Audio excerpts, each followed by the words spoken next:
नमस्कार मित्रांनो. एक अतिशय महत्त्वाची गोष्ट जर आपण नेहमी म्हणतो की आपण चीनला आपण मागे टाकलं पाहिजे आपल्या जी-डी-पीच्या दृष्टीनं किंवा आर्थिक उन्नतीच्या दृष्टीनं. पण याच्यामध्ये एक खूप अतिशय महत्त्वाची गोष्ट अशी आहे की आपला फोकस जो होता तो बऱ्यापैकी आय-टीवर असल्यामुळे आय-टीमध्ये पण आउटसोर्स जॉब आपल्याला यायचे किंवा आपण सॉफ्टवेअर डेव्हलपमेंट किंवा इनोव्हेशनमध्ये आपण थोडे मागे होतो. सॉफ्टवेअर डेव्हलपमेंट करतो पण इनोव्हेशनमध्ये नाही आहे. कोणतरी अमेरिकन किंवा कोणतरी बाहेरची कंपनी काहीतरी मॅन्युफॅक्चर किंवा डिझाईन करते आणि त्याचं आपण आयदर ॲप्लिकेशन करतो किंवा आपण त्याच्यावर इन्स्टॉलेशन करतो. अशा गोष्टी सगळ्या होतात. Until unless we get into innovation आपण जोपर्यंत इनोव्हेशनमध्ये जात नाही तोपर्यंत आपल्याला सुपर पॉवर व्हायचं असेल.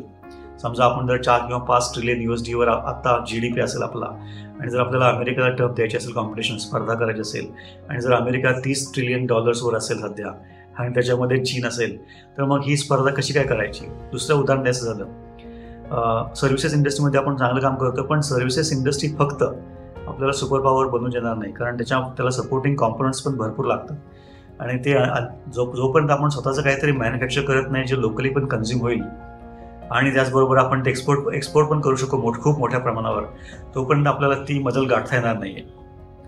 एक उदाहरण द्यायचं झालं तर समजा भारतामध्ये भारतीय गाड्या कार मॅन्युफॅक्चरिंग कंपनीज 3 आहेत. समजा महिंद्रा असतील, टाटा मोटर्स असतील किंवा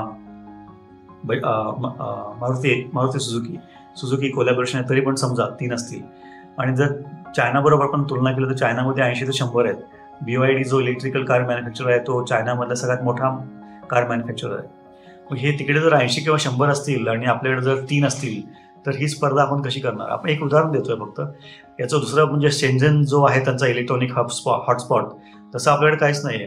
बेंगलोर किंवा मैसूरमध्ये आपण प्रयत्न करतोय. गुजरातमध्ये जो सेमीकंडक्टरचा कारखाना करणार होते स्टरलाइटवाले अगरवाल साहेब, ते पण काय मला वाटतं बॅकबर्नरवर आहे. मग हे सगळं आपल्याला करणार कसं. आणि दुसरी गोष्ट याच्याबरोबर अशी घडते आहे की तैवान जो सुपर कम्प्युटरचा सेमीकंडक्टरचा जो हब आहे, एनव्हिडिया वगैरे यासारख्या इंडस्ट्री लिडर्सला तो बनवून देतात असं म्हणतात. तर त्यांच्याकडे पण चायना आणि तैवानमध्ये जे पॉलिटिकल टेन्शन्स आहेत त्याचा एक इफेक्ट काय होईल आणि सेमीकंडक्टरचा तुटवडा कधीपासून भासू लागेल आपल्याला हे आपल्याला माहीत नाही आहे. टाटाज वगैरे सेमीकंडक्टरवर खूप मोठ्या प्रमाणावर काम करतात पण ते अस्तित्वात कधी येईल हा अतिशय महत्त्वाचा प्रश्न आहे. आणि सेमीकंडक्टर हा एक पार्ट झाला. त्याचबरोबर समजा ड्रोनची सध्या खूप चलती आहे. ड्रोनचं जे वापर आपण एस्टिमेट करू शकतो तो अगदी डोमेस्टिक युटिलायझेशन, कुरिअर, ट्रान्सपोर्ट, लॉजिस्टिक्सपासून अगदी बॉम्ब डिलिव्हर करणं किंवा युद्धामध्ये पण होऊ शकतो. या सगळ्या गोष्टी जर करायच्या असतील तर आपल्याला स्वतःचं मॅन्युफॅक्चरिंग हब हवं आहे.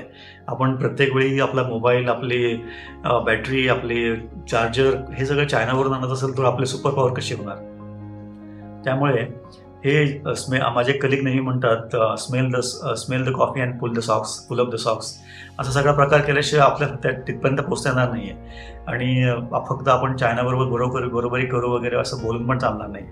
आपल्याला काहीतरी मॅन्युफॅक्चर करावं लागेल स्वतःचं मॅन्युफॅक्चरिंग, स्वतःचं प्रोडक्ट, आणि ते आपल्याला लोकली कन्झ्युमेबल असून इंडस्ट्री स्टँडर्डचे जे ग्लोबल असले पाहिजे जेणेकरून त्याचं एक्सपोर्ट आपण बाहेर करू शकू. तोपर्यंत हे चायनावर बहिष्कार वगैरे आपल्याला परवडणार नाही आहे.